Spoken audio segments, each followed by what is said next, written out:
So one question you might ask is, what is positive leverage when acquiring shopping centers? What is that term, positive leverage? So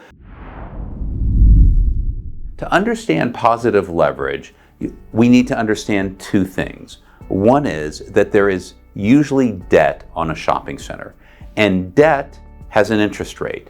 So it used to be 2 years ago, 3 years ago, when interest rates were lower, that the debt had an interest rate generally between 4 and 5%.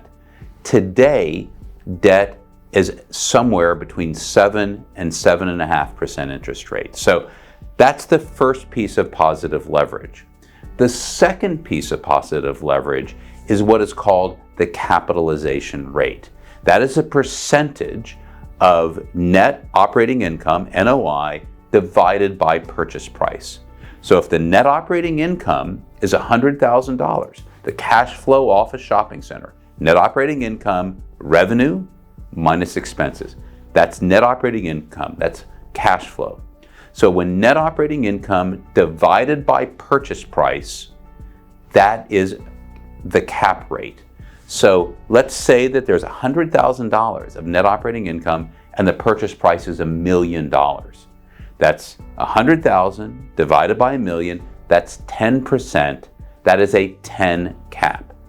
So when that cap rate, the net operating income divided by the purchase price, is greater than the interest rate at which you're paying for your debt.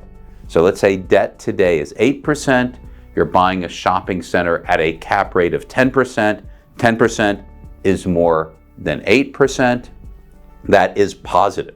That's called positive leverage. Now the question is, what is negative leverage?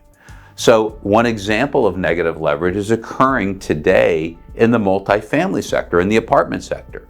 So right now, you can borrow in the multifamily sector at about 6.5% interest rate. The multifamily is often valued at what is called a 5 cap. So that $100,000 of net operating income costs $2 million. 100,000 divided by 2 million is 5% or a 5 cap.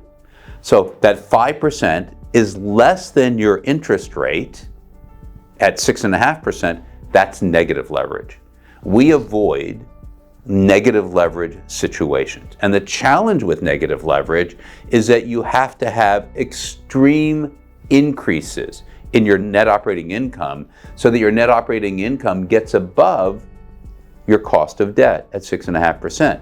So your $100,000 of net operating income on a $2 million acquisition has to go up to 125, 150, so that you're above that 6.5%. That puts a lot of pressure on the operator of that asset. The goal is you want to have positive leverage. And in today's world, you have positive leverage in the shopping center sector.